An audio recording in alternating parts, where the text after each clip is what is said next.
प्रभु यीशु मसीह के सामर्थी नाम में हम मांगते हैं। एक बार जोर का आमीन बोल के दिखाओ और एक बार जोर का हालेलुया बोल के दिखाओ जरा।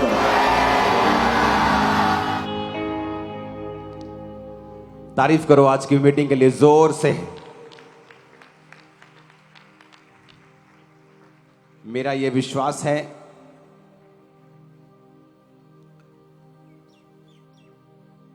कि परमेश्वर ने आपकी और मेरी एक ड्यूटी लगाई। उसने कहा है तुम्हारा उजाला मनुष्यों के सामने चमके, कि वो तुम्हारे भले कामों को देखकर तुम्हारे पिता की जो स्वर्ग में है क्या करें, क्या करें, बढ़ाई करें।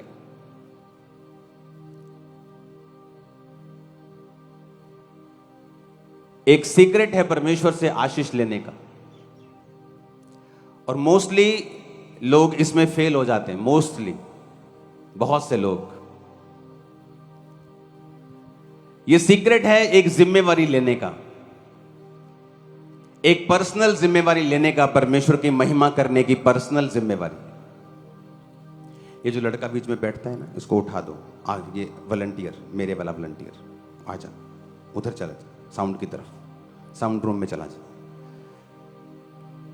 वहां चला जा जहां मुझे तो दिखाई ना दे, क्योंकि वचन सुनते वक्त तुम्हारा ध्यान पूरा वचन की तरफ होना चाहिए। तुम अपने जीवन की निराशाएं नहीं सोच सकते जब तुम वचन सुन रहे हो। एक पर्सनल जिम्मेवारी को लेना, ये एक आपकी लाइफ के लिए ब्लेसिंग का कारण बनता है। जब मैंने नशे को छोड़ दिया था, ऐसा नहीं था कि नशे करने का मेरा दोबारा दिल नहीं किया। जब नशे एक महीना होता है, 2 महीना होता है छोड़े हुए, तो फिर दोबारा आपको शैतान अटैक करता है। जब 2, 3, 4 साल हो जाएं, फिर वो अटैक करना बंद कर देता। लेकिन मुझे मालूम था कि मैं टेस्टिमनी देता हूं कि मैंने नशे छोड़ दिए हैं, तो ये पर्सनल जिम्मेवारी थी मेरी, अपनी गवाही को मेंटेन करके रखना और उसे बना के रखना। और जब आप परमेश्वर की महिमा करने की जिम्मेवारी पर्सनल ले लेते हैं कि अगर मैं चोरी करूंगा तो यह परमेश्वर की महिमा नहीं होगी, अगर मैं व्यभिचार करूंगा तो यह परमेश्वर की महिमा नहीं होगी, मैंने पर्सनल जिम्मेवारी परमेश्वर की महिमा करने की नहीं ली है, वहां पर आप चूक कर जाते हैं। वहां पर एक आम विश्वासी की राह पर आप चले जाते हैं और परमेश्वर के खास प्रिय चुने हुए लोगों की लिस्ट में से आप कट जाते हैं। और याद रखिएगा, परमेश्वर उन्हीं बर्तनों की चिंता करता है जो आदर के होते हैं। वचन कहता है एक घर में बहुत से बर्तन होते हैं, आदर के भी होते हैं, निरादर के भी होते हैं, दोनों एक ही घर के होते हैं। एक आदर का बर्तन वो है जो आप मुंह से लगाते हैं, पानी पीते हैं, उस पर खाना खाते हैं, उसमें सब्जी डालते हैं, चम्मच को मुंह से लगाते हैं, उसे आदर का बर्तन कहते हैं। और एक बर्तन आपकी रसोई घर में कूड़े में पड़ा होता है, जहां आप हर तरह का कूड़ा, हर तरह की खराब सब्जी, हर तरह की गंदगी वहां डाल देते हैं, और आप उसको कहते हैं निरादर का बर्तन। दोनों एक ही घर में होते हैं, एक ही जगह पे होते हैं, लेकिन एक आदर के लिए होता है, एक निरादर के लिए होता है। वचन कहता है जो कोई अपने आप को शरीर के कामों से शुद्ध करेगा और पर्सनल जिम्मेवारी लेगा परमेश्वर की महिमा करने की, वो आदर का बर्तन ठहरेगा। और जो कोई अपने आप को इन चीजों से शुद्ध नहीं करेगा, वो निरादर का बर्तन ठहरेगा। दोनों एक ही घर के ठहरेंगे, दोनों क्रिश्चियन ही ठहरेंगे, परंतु एक का आदर हो रहा होगा और एक का निरादर हो रहा होगा।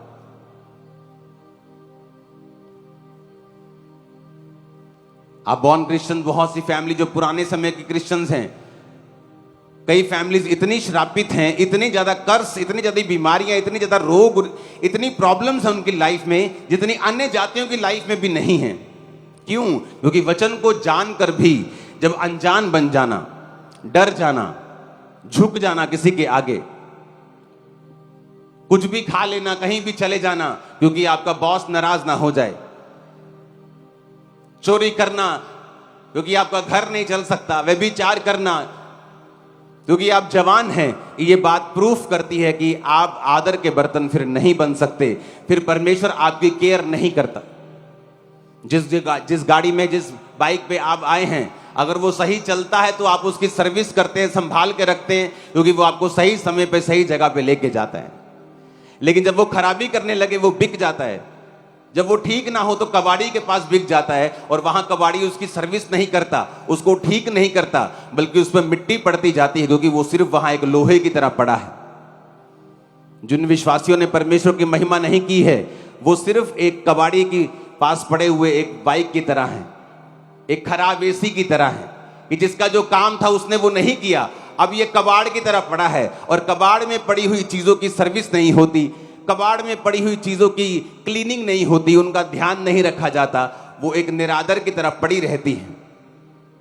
तो चॉइस आपकी है, चुनाव परमेश्वर ने आपको दिया है कि तू आदर का बर्तन बनना चाहता है या तू निरादर का बर्तन बनना चाहता है। हालेलुया। कलीसिया का जन्म हुआ रास्ता दिखाने के लिए। कलीसिया, बाइबल कहती है, एक नमक की तरह है। आप एक रास्ता दिखाने वाले लोग हैं, आप एक अगुए हैं, तो अगुए के ऊपर ज्यादा जिम्मेवारी होती है। जब कोई टीम हारती है तो उसके कप्तान को जाके कमेंट्री करनी पड़ती है, 2 मिनट इंटरव्यू होती है, तो कप्तान को जिम्मेवारी लेनी पड़ती है। और जब एक टीम जीतती है तो ट्रॉफी भी सबसे पहले कप्तान के हाथ में आती है, और ट्रॉफी भी सबसे पहले उसी को दी जाती है, और उसी को इंटरव्यू के लिए बुलाया जाता है। अगुए के पास एक जिम्मेवारी होती है, अपनी लाइफ को किस तरह से मेंटेन रखना है डिस्ट्रैक्शंस के बावजूद भी। और बाइबल कहती है आप इस जगत की ज्योति हैं, आप अपनी फैमिली में एक ज्योति हैं, एक अगुए हैं, अपने अपने अपने मोहल्ले में, अपने नगर में एक अगुए की तरह हैं। अगर आप क्रिश्चियन हैं तो लोग आपको देखते हैं कि आप मसीह हैं, तो क्या आपके काम ऐसे हैं कि जब लोग आपकी ओर देखें तो खुदा की महिमा करें? अगर आपको भी चुगलियां करनी है दूसरी औरतों की तरह जो मोहल्ले में करती हैं, और वैसे आप क्रिश्चियन हैं, तो आप परमेश्वर की महिमा नहीं कर रहे हो। लेकिन जब आप उनमें बैठेंगी और ऐसी चुगलियां शुरू होंगी, ऐसी बातें जो बाइबल के खिलाफ हैं, और आप उन्हें रोक देंगी कि मैं इन बातों का बहन जी हिस्सा नहीं बन सकती, खुदा की महिमा होगी। और जब परमेश्वर आपको अपनी महिमा करता हुआ देखेगा, आपकी लाइफ को ब्लेस करेगा, दूसरों से श्रेष्ठ करेगा, ऊपर करेगा, आदर का बर्तन वो आपको बनाएगा। आप जहां भी जिस मर्जी पोजीशन पे नीचे से नीचे क्यों ना हो, वो आपको ऊंचाई पे लेके जाएगा। लेकिन क्या आप उसकी महिमा करने के लिए तैयार हैं? आप एक फैक्ट्री में काम करते हैं जहां आप ही की तरह एक मसीही चोरी करता है, और वो आपको भी चोरी करने के लिए कह रहा है। क्या आप उसके जाल में फंसते हैं, या आप परमेश्वर के वचन को अपने दिल में संभाले हुए हैं?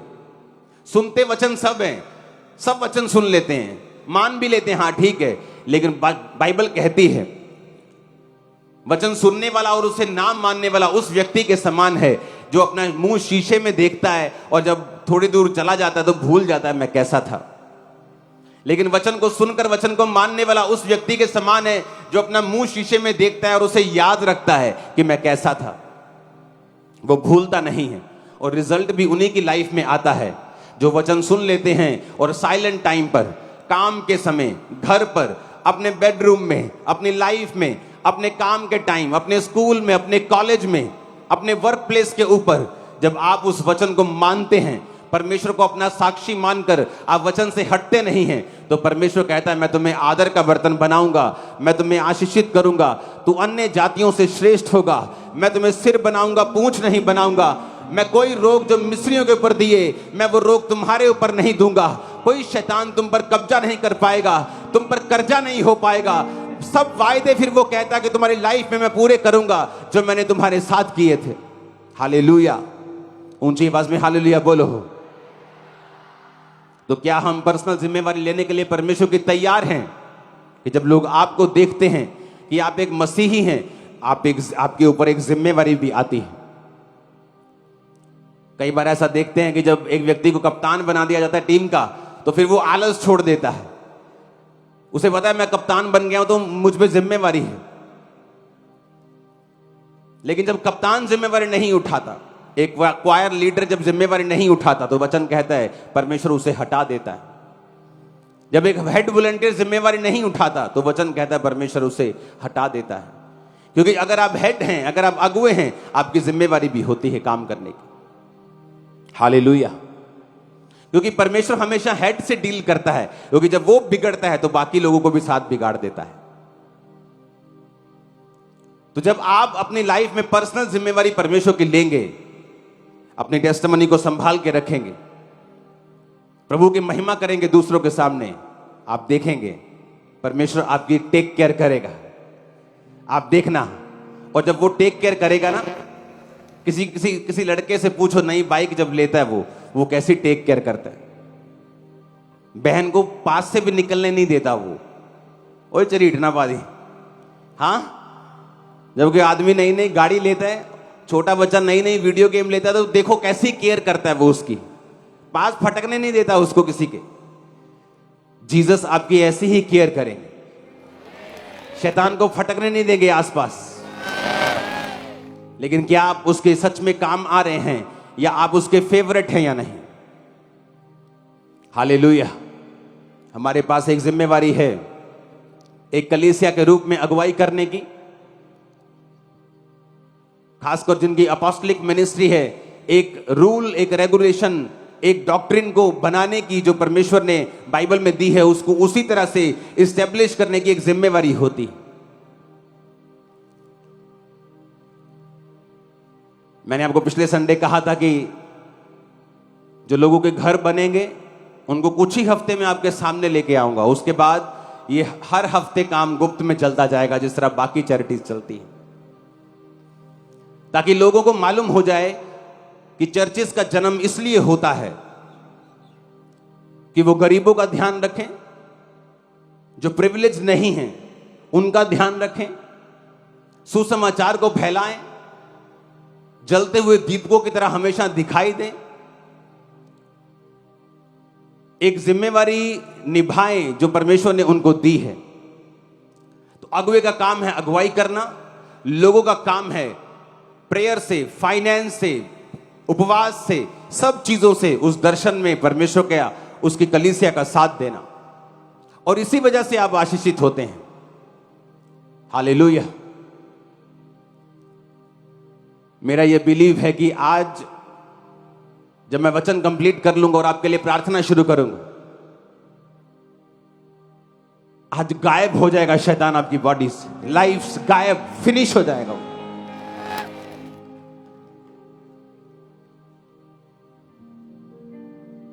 हालेलुया। अपने हाथों को उठा बोलो, सर्वशक्तिमान पिता, आज से मैं पर्सनल जिम्मेवारी लेता हूं तेरे नाम की महिमा करने की,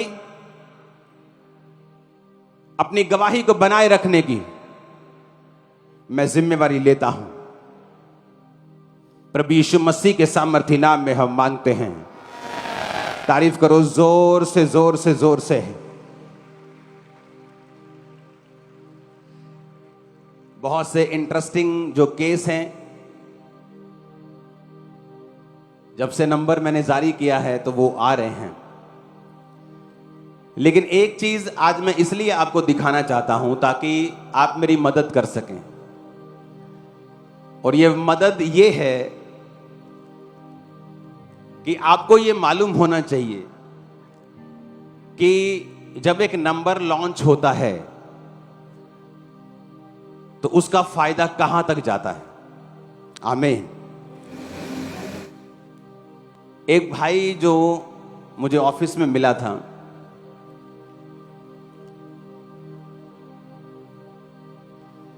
अब बड़ा इंटरेस्टिंग केस है, आप ध्यान से सुनो।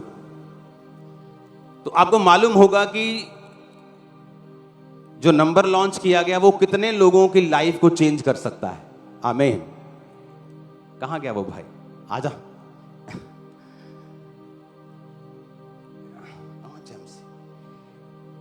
तो ये कब मिले थे हम? ले हैंड में? हाँ। कैसे ले हैंड में क्या हुआ था? पापा बोला था बहन को, ब्रदर को थोड़ा सा दूर हो ताकि उसका, ये ले हैंड में था। प्लीज अकल, अकल बहुत जरूरी है, वेरी इंपॉर्टेंट। 4 कैमरामैन चाहिए यहां, बहुत जरूरी। अकल ना हो तो कुछ भी खत्म है, सब कुछ। फिर ये मुझे ले हैंड में मैंने देखा तो इसकी एक बाजू नहीं थी, तो मैंने इसको कहा कि मुझे इससे मिलना है, इसकी बाजू। मैं इंटरेस्टेड रहता हूँ लोगों की स्टोरीज सुनने में कि इनको क्या प्रॉब्लम है, या अपनी लाइफ को ये अगर बाजू नहीं है तो आधे काम या नहीं बंदा अच्छी तरह कर पाता, या क्या दिक्कत है। तो इसकी आधी जब बाजू नहीं थी तो मैंने इसको कहा कि मुझे ऑफिस में मिलना है।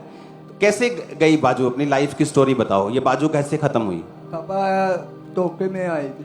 टोके में आ गई थी? हाँ जी। और फिर काम नहीं कर पाते थे तुम? नहीं पापा। क्या करते थे? पापा मजदूरी कम है। मजदूरी। ऊंची बोलो थोड़ा सा। ये प्रॉब्लम क्या है माइक वाले को आज? क्या शैतान पकड़ा हो? इसके कान पे लगाओ या तो कुछ करो इसका। क्या हुआ? मतलब मजदूरी करने के बाद काम नहीं चला? नहीं पापा। और क्या क्या किया तुमने? पापा किया मैंने। क्या किया बताओ? सब्जी का काम किया पापा। सब्जी का? और पापा पॉपकॉर्न ले लिए। क्या किया? पॉपकॉर्न। पॉपकॉर्न बेचे। और फिर पापा बहुत ये सारे काम तूने किए लेकिन चले नहीं? नहीं पापा। काम नहीं मिलता था? नहीं ऑटो चलाया क्या? और भी क्या किया? हो कुछ बस। हाँ, हो कुछ नहीं। सारे काम किए, ऑटो, पॉपकॉर्न और सब्जी। सब्जी, मजदूरी। हाँ जी। तो इसने मुझे अपनी स्टोरी बताई कि मैं जब ऑटो लेता हूं किराए के ऊपर तो 300 रुपए किराया होता है, तो 500 मुझे पूरे दिन में मिलता है, तो 200 बचता है। तो मैंने कहा 200-300 में घर कैसे चलता है? तेरी शादी शुदा है ना तू? हाँ जी। बच्चे भी हैं? हाँ जी। कितने? 2 बच्चे हैं। तो मैंने कहा 200-300 में घर, वाइफ कमाती हो 200-300 तो घर पे सपोर्ट हो जाती है, लेकिन बंदा 200-300 से घर नहीं चला सकता। तो मैंने उससे पूछा तू क्या कर सकता है? उसने कहा अगर मेरा ऑटो मेरा अपना हो जाए तो मैं अगर 500-600 कमाऊंगा तो पूरा मेरे घर पे आएगा। तो इसको आज ऑटो लेके दे रहे हैं। तो मैंने ये जस्ट, कहाँ है ऑटो? जा, चला जा ऑटो के पास जा। सुनो, मैंने आपको ये केस, ऐसे कितने ऑटो में लेके देता हूं, लेकिन मैंने क्यों आपके सामने केस रखा है? ताकि अगर कोई क्रिश्चियन हो, अंधा हो, जरूरी नहीं इस चर्च का मेंबर हो, कैथलिक हो, CNI हो, कोई क्रिश्चियन हो, दूसरा भी हो तो भी चलेगा, लेकिन अगर कोई क्रिश्चियन हो चाहे इस चर्च का मेंबर नहीं है, नो प्रॉब्लम। ये नया इसको ऑटो लेके दी है। तो मैंने इसको बोला, मैंने कहा इससे महंगा ऑटो मैं लेके देता हूं, ये 1.5 लाख के करीब है, एक 2.25 लाख का आता है। कहता नहीं मुझे वो नहीं चाहिए, उसमें तेल भरवाना पड़ता है, ये बैटरी वाला फ्री चलता है। मैंने कहा ठीक है, जैसा तू कहेगा मैं वैसा दे दूंगा। तो बात मैं इसलिए आपके सामने ये लेके आ रहा हूं कि आपको जो नंबर लॉन्च किया गया है, आपको कोई भी व्यक्ति ऐसा मिलता है, बाजू नहीं है लेकिन वो काम करने के लिए तैयार है, आपको जस्ट उसका केस वो नंबर पे भेजना है, बाकी मेरी टीम संभाल लेगी सब कुछ। That's it. कोई भी हो, कोई भी, वो ब्लाइंड, चाहे हिंदू हो, सिख हो, मुस्लिम हो, क्रिश्चियन हो, कोई भी हो, किसी भी धर्म का हो, नंबर एक बार दिखा दो स्क्रीन पे। बस ये नंबर पे आपने, सिर्फ हाउस के लिए नहीं है, ये सिर्फ घरों के लिए नहीं।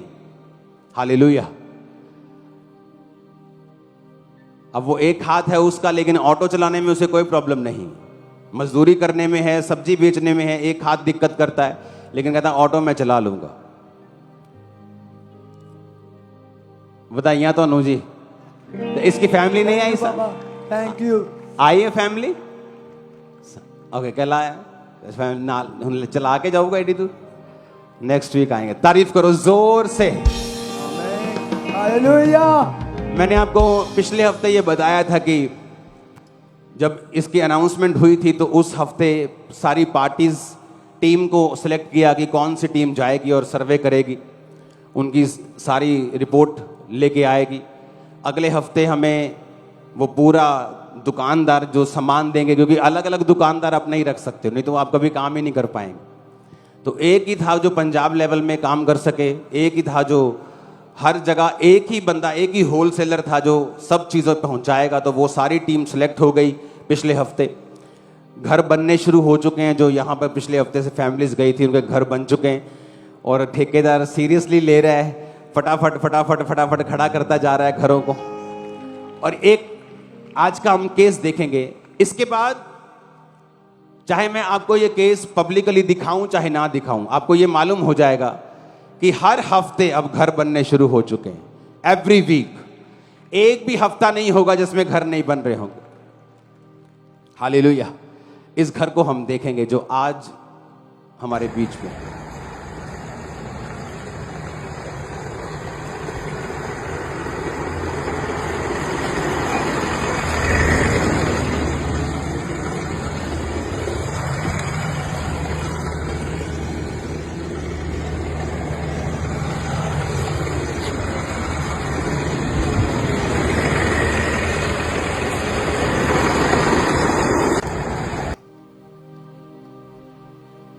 ये आपका घर है? हाँ जी आपा जी। ये बच्चे आपके? हाँ जी आपा जी। वाइफ? हाँ जी। ये वाइफ है। ये तो पूरा टूटा हुआ है घर आपका। हाँ हाँ जी। जी आपा कैस- जी, बारिश ਨਾਲ ਟੁੱਟ ਗਿਆ ਬਾਲੇ ਵਾਲਾ ਬਾਲਿਆਂ ਨਾਲ ਟੁੱਟ ਗਿਆ ਸੀ ਜੇ ਸਾਰੇ ਥੱਲੇ ਸੱਤ ਥੱਲੇ ਡਿੱਗ ਪਈ ਤੇ ਉਦੋਂ ਤੁਸੀਂ ਕਿੱਥੇ ਸੀ ਸਾਰੇ ਉੱਥੇ ਛੱਤ? ਆਈ ਫਿਰ ਉਹ ਜੋ ਭਰਾ ਦੇ ਉਹ ਘਰ। ਭਰਾ ਦੇ ਕਮਰੇ 'ਚ ਆਪਣੇ ਨਿੱਕੇ ਛੋਟੇ ਦੇ ਉਹ ਕਿੱਥੇ ਹੈ ਘਰ? ਉਹ ਲੱਗ ਗਿਆ ਹੀ ਕਮਰਾ ਇਦਾਂ ਹੀ ਸਾਈਡ ਤੇ। ਉਹ ਸਾਹਮਣੇ ਹੈ ਹਾਂਜੀ ਭਰਾ ਦਾ ਘਰ ਤੁਹਾਡੇ? हाँ जी ਹਾਂਜੀ ਅੱਛਾ। ਬੱਚੇ ਪੜ੍ਹਦੇ ਤੁਹਾਡੇ? ਹਾਂਜੀ ਕਿੱਥੇ ਪੜ੍ਹਦੇ? ਇਹ ਉਮਰ ਸਰਕਾਰੀ ਸਕੂਲ ਹੀ ਉਮਰ ਸਰਕਾਰੀ ਸਕੂਲ ਕਿਹੜੀ ਜਗ੍ਹਾ ਤੋਂ ਤੁਸੀਂ? ਬਟਾਲੇ ਤੋਂ। ਬਟਾਲੇ ਤੋਂ। ਹਾਂਜੀ। ਇਸ ਚਰਚ ਦੇ ਮੈਂਬਰ ਹੋ ਕਿ ਨਹੀਂ? हाँ जी नहीं जरूरी नहीं हैगा। नहीं नहीं है कोई भी हो आप, अगर आप किसी और चर्च के मेंबर हैं आप वहीं जाएं, नो प्रॉब्लम। हालेलुया। आप ये घर देख रहे हो, ये तो छत उड़ी हुई है, आपका सामान पड़ा है खुले में, खुले च पिया सामान। हाँ जी ਤੁਹਾਡੀ ਤੁਹਾਡੀ ਵਾਈਫ ਨੂੰ ਜ਼ਿਆਦਾ ਪਤਾ ਹੋਣਾ। ਖੁੱਲੇ ਹਾਂਜੀ ਖੁੱਲੇ ਚ ਰੱਖਿਆ ਸਮਾਨ ਉੱਤੇ ਤਰਪਾਲ ਪਾਈ ਢੱਕਿਆ ਸਮਾਨ ਸਾਰਾ ਹੀ ਉੱਤੇ ਤਰਪਾਲ ਪਾ ਤੇ ਘਰ ਬਣਾਇਆ ਕਿਉਂ ਨਹੀਂ ਤੁਸੀਂ? ਘਰ ਆੜ ਬਣਿਆ ਨਹੀਂ ਇਹ ਠੀਕ ਨਹੀਂ, ਜਿਨ੍ਹਾਂ ਦੇ ਫੇਫੜਿਆਂ 'ਚ ਪਾਣੀ ਪੈ ਗਿਆ ਆਪਰੇਸ਼ਨ ਕੀਤਾ ਹੈ, ਕੰਮ ਨਹੀਂ ਹੁੰਦਾ ਹੁਣ ਹੌੜਾ ਭਾਰਾ ਇਹਨਾਂ ਕੋ ਤੇ ਬੱਚੇ ਤੁਹਾਨੂੰ ਦੁਖੀ ਨਹੀਂ ਹੁੰਦੇ ਤੁਹਾਡੇ ਤੋਂ ਕਿ ਮੰਮੀ ਘਰ ਬਣਾ ਕੇ ਦਿਓ? ਹਾਂ ਮੰਮੀ ਵਿਚਾਰ ਕਰਦੀ ਕੰਮ ਬਾਹਰ ਦਾ, ਲੋਕਾਂ ਦਾ ਘਰ ਦਾ ਚਲਾਈ ਦਾ ਖਰਚਾ ਮਾੜਾ ਮੋਟਾ ਕਰਕੇ। ਚਲੋ ਵਧਾਈਆਂ ਤੁਹਾਨੂੰ ਅੱਜ। थैंक यू आपा जी। ਬੱਚਿਆਂ ਲਈ ਵੱਖਰਾ ਕਮਰਾ ਬਣਾਤਾ ਆਪਾਂ। ਹਾਂਜੀ बच्चे भी बड़े परेशान होते मम्मी हैं। पापा का बेडरूम अलग, बच्चों का अलग, बाथरूम अलग, रसोई अलग। हालेलुया तारीफ धन्यवाद।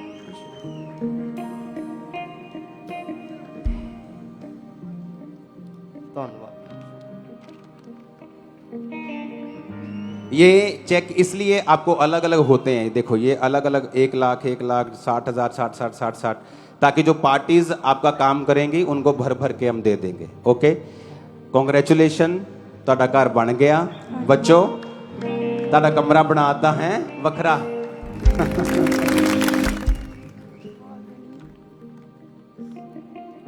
खुश हो तुम? हाँ जी फाइटर जी, अभी तो बड़े खुश थे। ओए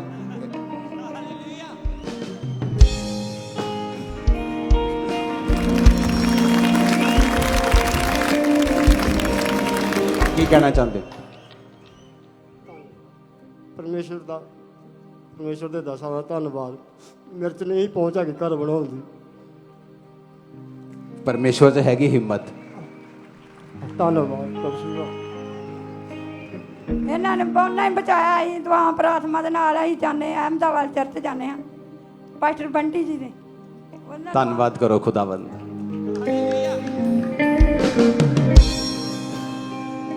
हालेलुया।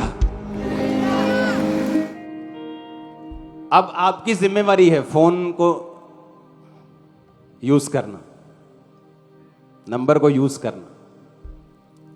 अभी भी मुझे एक भी ब्लाइंड का मैसेज नहीं आया, जबकि बहुत सारे ब्लाइंड आपके आसपास होंगे।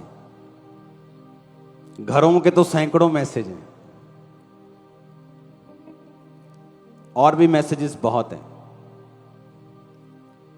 तो चर्च के पास आज जितनी ग्रेस है उस स्पीड से हम बनाएंगे। तो चाहे मैं हर हफ्ते आपके सामने लेके आऊं ना आऊं, लेकिन टीम बन गई है, दुकानदार बन गए हैं, हर हफ्ते विजिट हो रही है, हर हफ्ते सिलेक्शन हो रही है, हर हफ्ते घर बनते जाएंगे नई फैमिली के।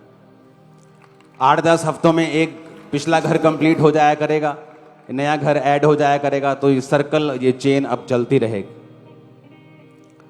हालेलुया। एक क्रिश्चियन होने के नाते, एक चर्च होने के नाते आपको लोगों की लाइफ को आसान करना है। आप छोटे लेवल पे हेल्प कर सकते हैं, कीजिए, बड़े लेवल पे कर सकते हैं, कीजिए। और यही आरंभिक कलीसिया थी। वचन कहता है कि कलीसिया में सब कुछ क्या था? साझे का था, और लोगों की जरूरत के हिसाब से लोगों को दिया जाता था। सुसमाचार के काम के लिए वो निकालते थे। आज टीवी मिनिस्ट्री है, तब नहीं थी, तो आज टीवी मिनिस्ट्री के लिए नहीं निकलता है कि वहां से लाखों लोग बचाए जा रहे हैं। मेरा ये विश्वास है कि आप लोग एक एग्जाम्पल बन जाएं। आमीन।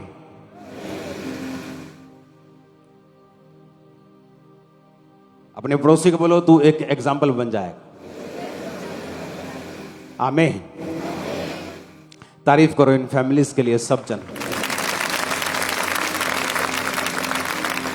उन्हें लगता था कि पास्टर जी बोलेंगे कि तो मेरी चर्च क्यों, तभी मिलेगा जब उन्हें पता लगा कि कोई प्रॉब्लम नहीं है। हाँ जी, उत्थे जाने हैं। हालेलुया।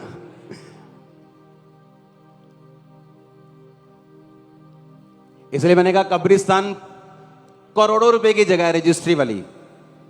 2 कब्रिस्तान है चर्च के पास, एक इधर, वो रजिस्ट्री वाली जगह नहीं है लेकिन वो अपनी ही है। लेकिन एक जगह वो है जो रजिस्ट्री वाली, जैसे ये सारी जगहें रजिस्ट्री वाली हैं प्रॉपर, जितनी आपके आसपास है, क्रिकेट ग्राउंड से लेके सभी। और वो भी 5 एकड़ रजिस्ट्री वाली, करोड़ों रुपए की जगह है। कहते जी कब्रिस्तान यहां भर गया। मैंने कहा 5 एकड़ दे दो।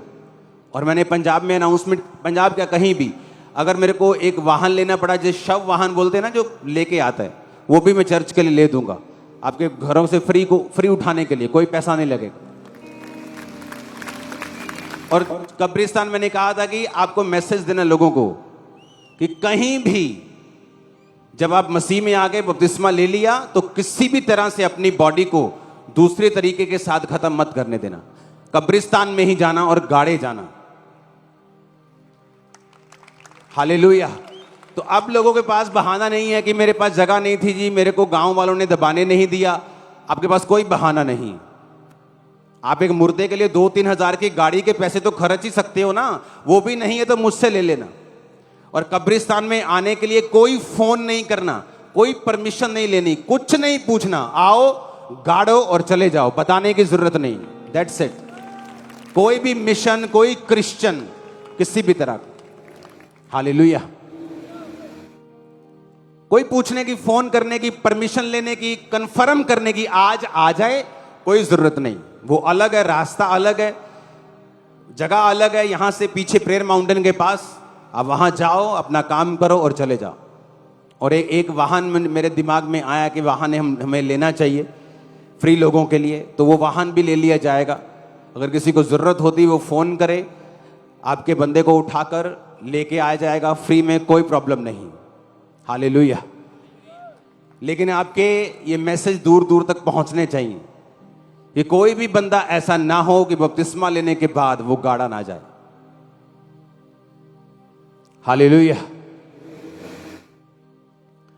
अपने हाथों को उठाओ, बोलो आज का वचन मेरे ही लिए और मुझे ही आशीषित करने के लिए प्रभु यीशु मसीह के सामर्थी नाम में हम मांगते हैं। आमीन। ऊंचा, ये आशीष हमारी है। गिनती 21 उसकी 4 में लिखा, फिर उन्होंने होर पहाड़ से कूच करके लाल समुद्र का मार्ग लिया कि एदोम देश से बाहर आकर घूम कर जाएं, और लोगों का मन मार्ग के कारण बहुत व्याकुल हो गया। आपको ऑयल मिल चुका है सबको?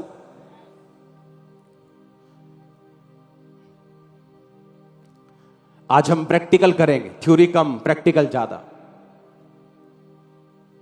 आज जो बहरे हैं, एक कान से अगर दो कान से, तो उसका पड़ोसी उसे इशारे से समझा दे कि प्रार्थना के दौरान पवित्र आत्मा आपके कान आज खोल देगा पूरी 100% रीति के साथ, और आपकी आंखें अगर अंधी हैं वो आज खुलेंगी। अगर आप दुष्ट आत्माओं से ग्रसित हैं, आज लास्ट डेट होगी उस दुष्ट आत्मा की यीशु मसीह के नाम में। जब मैं कल प्रार्थना कर रहा था, परमेश्वर ने मुझे एक महामारी के बारे में बताया जो आने वाले समय में आने वाली है, और उस महामारी का नाम है डिप्रेशन। आने वाले समय में डिप्रेशन एक महामारी का रूप लेगा। लोगों को लगता है फिर एक वायरस आएगा, फिर ये होगा, लेकिन लोगों को यह नहीं मालूम कि क्या होने वाला है।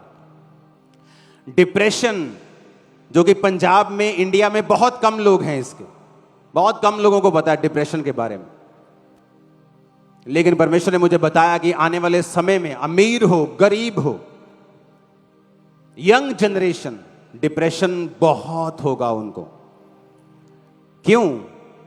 एक ही इलाज है पूरी दुनिया में डिप्रेशन का, जीसस क्राइस्ट, एक ही, कोई इलाज नहीं। मैं चैलेंज करता हूं, कोई इलाज नहीं। मैं डिप्रेशन का मरीज रहा हूं, मुझे मालूम। तुम दवाई खा लो, साइकेट्रिस्ट से मिल लो, काउंसलिंग ले लो, बूढ़े बुजुर्गों से कुछ समझ लो, कोई इलाज नहीं, रत्ती पर फर्क नहीं पड़ता। या तो वो बंदा सुसाइड करता है, या तो सारी उम्र बेवकूफी जिंदगी जीता है। और प्रभु ने मुझे बताया कि आने वाले समय में डिप्रेशन एक महामारी का रूप धारण करेगा, और एक ही इलाज होगा, लोग चर्चों की ओर मुड़ेंगे और आजाद हो जाएंगे। और इतनी जल्दी चर्च में आजाद हुआ करेंगे, जैसे चर्च में आएंगे और वचन सुनेंगे, फ्री होंगे। दवाइयां, डॉक्टर्स, कोई काम नहीं आएगा। मैं आपको दवाइयां कभी बंद नहीं करता हूं। कोई पूछता दवाई बंद कर दूं? नहीं। क्यों? क्योंकि जब परमेश्वर तुम्हें हील करेगा, दवाई अपने आप बंद हो जाएगी। मैं मेडिकल साइंस के खिलाफ नहीं हूं, लेकिन मैं आपको एक मैसेज दे रहा हूं जो परमेश्वर ने मुझे दिया, कि ऐसे बीमारी हो गई है कि डॉक्टर्स इलाज नहीं कर पाएंगे, तो अमीर को अपने पैसे पे भरोसा नहीं रहेगा, गरीब के पास कोई चारा नहीं होगा। एक ही इलाज होगा, जीसस क्राइस्ट, एक ही, एक ओनली वन, यीशु मसीह अल्लाह, इलाज होगा उनका।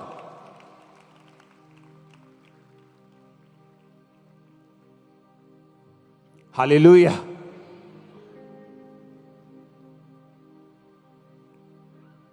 अपने ऑयल को निकालो,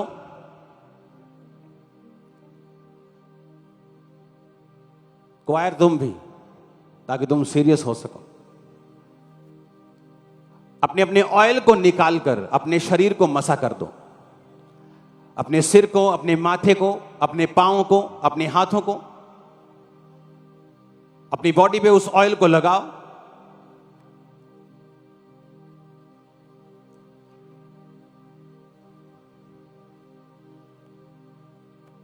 जीसस के कोड़े खाने से आप चंगे हो चुके हैं, ये बोलकर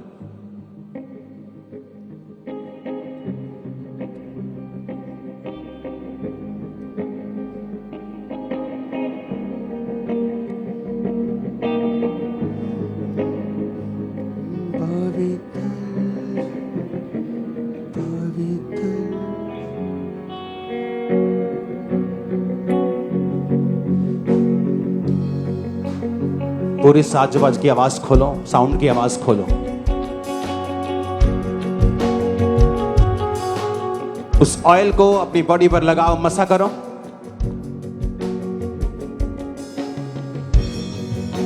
पूरा का पूरा ऑयल यूज करना है, इसे बचाना नहीं है आज।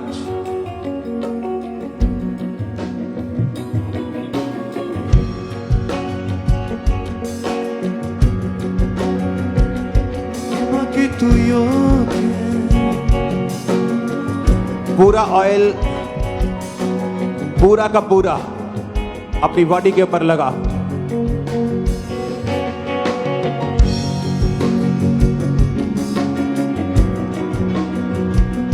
अपने घुटनों पर आ जाओ जो ऑयल लगा चुके हैं पूरा।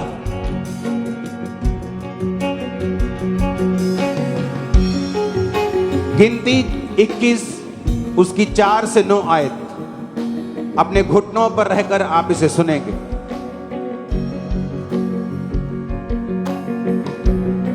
यह तब की बात है जब बाइबल कहती है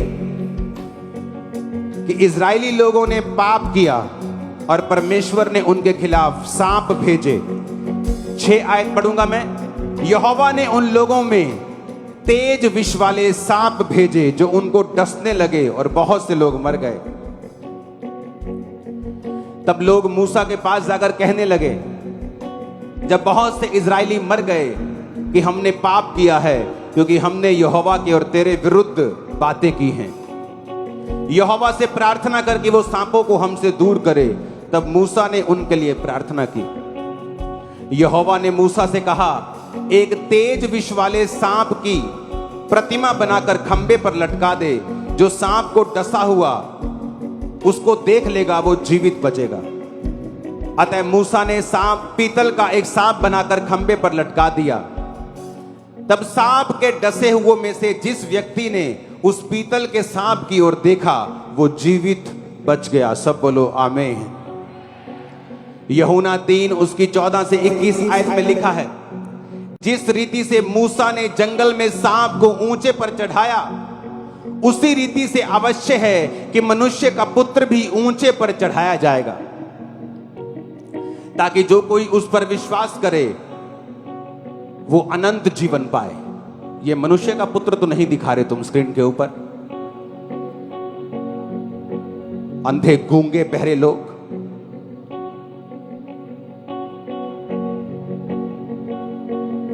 उसने कहा जो कोई मनुष्य के पुत्र को ऊंचे पर चढ़ाया जाएगा और जो कोई उस पर विश्वास करेगा वो अनंत जीवन पाएगा।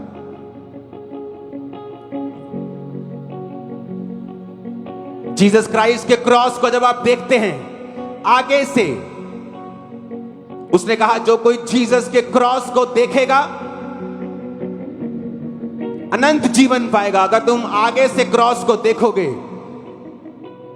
तो हाथों के कीलों को, पांव के कीलों को, लहू को बहता हुआ, यानी अपनी साल्वेशन, अपने उद्धार को देखोगे।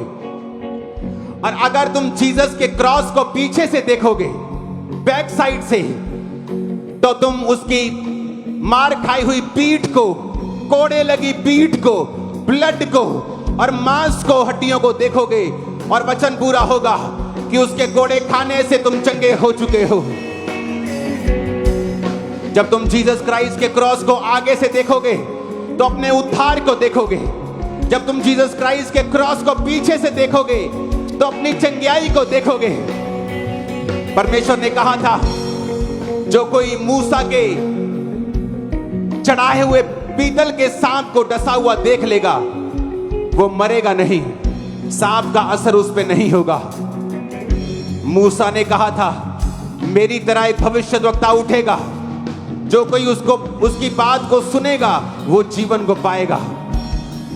यीशु मसीह, बाइबल कहती है, उस क्रॉस पर मारे गए। आगे से देखोगे तो उद्धार पाओगे, नशों से, शैतान से, पाप से। पीछे से देखोगे तो छुटकारा पाओगे बीमारियों से। आज खामरा चर्च के उद्धार पाने का और चंगाई पाने का समय आ चुका है यीशु मसीह के सामर्थी नाम में। अपने हाथों को उठाकर सब जन खड़े हो जाएंगे और मेरे साथ एक प्रार्थना करेंगे। बोलेंगे, यीशु मसीह, जिस तरह पिता ने कहा सांप की बनाई हुई प्रतिमा को जो कोई सांप का डसा हुआ देख लेगा उस पर सांप का विष काम नहीं करेगा और वो बचाया जाएगा। आपने कहा जिस तरह मूसा ने सांप को ऊंचे पर चढ़ाया, उसी तरह से मनुष्य का पुत्र यीशु मसीह भी ऊंचे पर चढ़ाया जाएगा। परमेश्वर, मूसा नबी ने जो कहा हमने उसे पूरा होते हुए देखा कि मनुष्य का पुत्र ऊंचे पर चढ़ाया जाएगा और जो कोई उस पर विश्वास करेगा वो अनंत जीवन को पाएगा। मैं क्रॉस को आगे से देखकर अविश्वास करता हूं कि मैं बचाया गया हूं और मेरा घराना बचाया जाएगा। मैं क्रॉस को पीछे से देखकर विश्वास करता हूं कि यीशु के कोड़े खाने से, क्योंकि वचन कहता है उसकी पीठ पर कोड़े मारे गए, एक एक कोड़े से 40-40 ग्राम मांस बाहर आता था। उसकी हड्डियां एक्सपोज हो गई थी। उसकी सुंदरता आदमियों के जैसी नहीं रह गई थी। उस क्रूस की ओर देखेंगे, स्क्रीन पर जो आपके सामने आ रहा है उसे फुल दिखाओ। पीछे से उस क्रॉस को हम देखेंगे। ये जीसस क्राइस्ट के क्रॉस की बैक साइड है। बाइबल कहती है आगे से क्रॉस देखेंगे तो मुक्ति पाएंगे, पीछे से क्रॉस देखेंगे तो चंगाई पाएंगे। आज यीशु के नाम में खामरा चर्च, यीशु के नाम में आप उद्धार को भी पाएंगे और चंगाई को भी पाएंगे, यीशु मसीह के सामर्थी नाम में। आज जितने जन हमारे बीच में हैं, उसने कहा जो कोई ये विश्वास करेगा कि प्रभु यीशु मसीह क्रूस पर चढ़ाए गए, वो आपके लिए कुर्बान हुए, मारे गए और गाड़े गए और तीसरे दिन मुर्दों में से जी उठे, तो वो जीवन पाएगा। और जो कोई उस क्रूस को पीछे से देखेगा, यानी उसकी पीठ को देखेगा, तो वो कोड़ों को देखेगा और वो चंगाई को पाएगा। आज जो लोग परमेश्वर में नहीं हैं, चर्च में बपतिस्मा नहीं लिया, नशे करते हैं, आज मीटिंग के बाद अगर आप बपतिस्मा लेने के लिए तैयार हैं तो अभी से आप बचाए हुए गिने जाएंगे और अभी से ही चंगाई आपकी बॉडी के अंदर प्रवेश कर जाएगी। अब से लगातार हम वर्शिप करेंगे और लगातार परमेश्वर का आत्मा आज आपको छुएगा और आप डिलीवर होंगे और आजाद होंगे और पूरी रीति से छूट जाएंगे यीशु मसीह के सामर्थी नाम में। आमीन। मेरे को ऊंचे वाला चाहिए चर्च।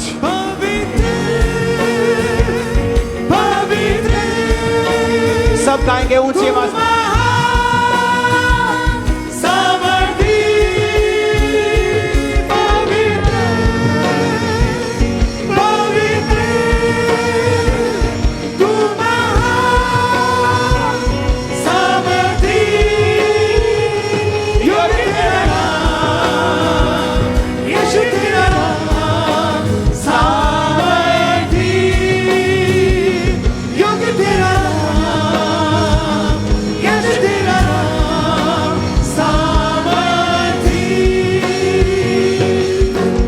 हाथों को उठाओ, अगेन शुरू करो छोटे कोड लोग के। जितने लोग बहरे हैं, आज यीशु के नाम में आपके कानों को मैं कमांड करता हूं, पिता के नाम में, यीशु मसीह के नाम में वो कान सारे अभी खुल जाएं यीशु के सामर्थी नाम में। जो बचपन के गूंगे और बहरे हैं उनको इशारा देकर समझाएं कि सुनने की कोशिश करें, कानों में हाथ डालें और प्रार्थना करें। परमेश्वर का रूह एक बहन को छू रहा है और आपकी आंखों के अंधेपन को वो ठीक कर रहा है। आपकी एक आंख साइज में छोटी हो रही है क्योंकि उसमें बीमारी आ चुकी है और खुदावंद का आत्मा आज आपको हील करेगा। इस वर्शिप के दौरान अपनी आंखों पे हाथ रखें, कानों पे हाथ रखें, दर्द वाली जगह पे हाथ रखें। जो पैरालाइज के रोगी हैं, टीम उस पे हाथ रखे, ऑयल लगाए, वॉलंटियर्स हाथ रखे, ले हैंड करें उन पे, प्रार्थना करें यीशु के नाम के कि वो चंगे हो जाएं। जिन पे बेल्टें लगी हैं वो ले हैंड का वेट ना करें, कॉलर्स लगे हैं ले हैंड का वेट ना करें। परमेश्वर का आत्मा इसी वर्शिप में वो आपको छूकर आजाद करेगा पूरी रीति के साथ। यीशु के नाम में अंधी गूंगी बहरी आत्मा निकल जाओ, यीशु के नाम में खत्म हो जाओ।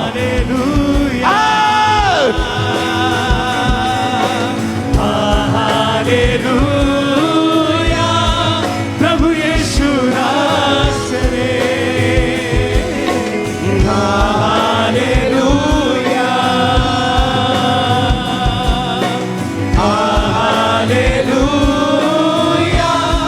प्रभु यीशु नासरे।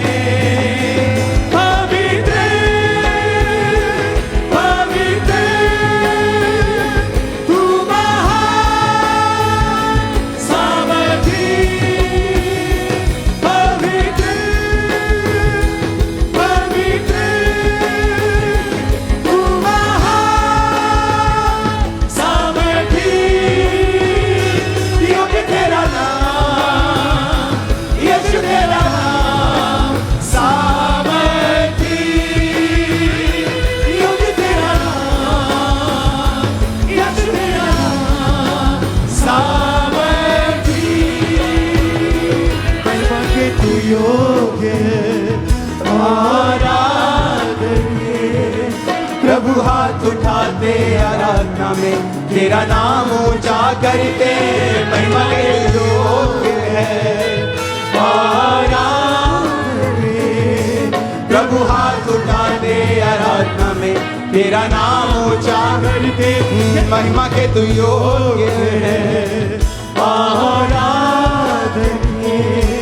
प्रभु हाथ उठाते आराधना में तेरा नाम ऊंचा करते महिमा के तू योग्य। वॉलंटियर्स लोगों को चेक करें, जिन्होंने हाथ रखे हो वॉलंटियर्स उन लोगों को चेक करें।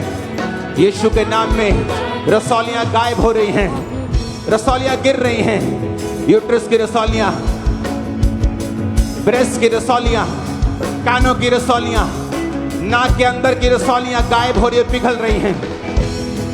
नाक के अंदर की रसौलियां पिघल रही हैं। आप आजाद हो रहे हैं यीशु मसीह के सामर्थी नाम में। डिप्रेशन के रोगी आजाद हो रहे हैं। रिसीव करो डिप्रेशन के रोगी।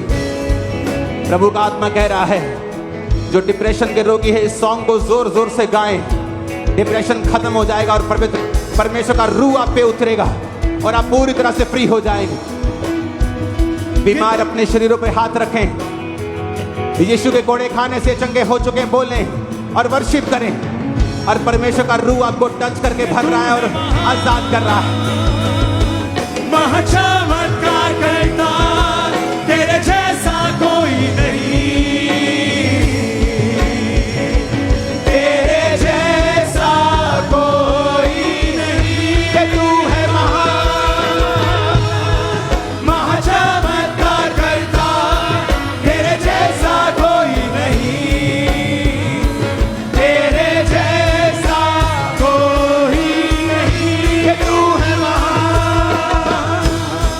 महाचमत्कार करता तेरे जैसा कोई नहीं, तेरे जैसा कोई नहीं।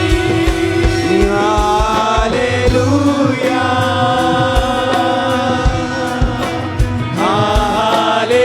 हालेलुया प्रभु यीशु राज करे।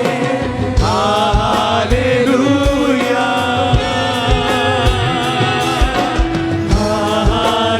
हालेलुया प्रभु यीशु राज करे। पवित्र पवित्र तू महान सामर्थी, पवित्र पवित्र तू महान सामर्थी। यीशु के नाम में व्हील चेयर वाले उठ जाओ, व्हील चेयर वाले उठ जाओ यीशु के नाम में। शिकंजों वाले उठ जाओ यीशु के नाम में।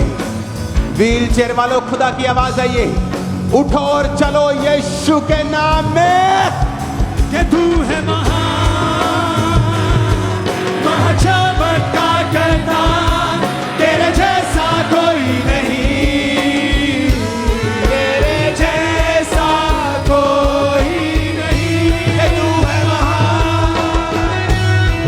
महाचमत्कार करता तेरे जैसा कोई नहीं, तेरे जैसा कोई नहीं। परमेश्वर का आत्मा आपके कानों को खोल रहा है। यीशु के नाम में कान के पर्दे जो नहीं है बन जाएं। यीशु के नाम में कान सुनने लगे। यीशु के सामर्थी नाम में गूंगे बोलने लगे। यीशु के नाम में लंगड़े चलने लगे, क्रिपल चलने लगे जो बच्चे कभी नहीं चले। यीशु के नाम में टांगे काम करें। चलो उठो यीशु मसीह के नाम में। पवित्र पवित्र तू महान सामर्थी, पवित्र पवित्र पवित्र पवित्र तू महान सामर्थी। योग्य तेरा यीशु तेरा सामर्थी, योग्य तेरा यीशु तेरा सामर्थी।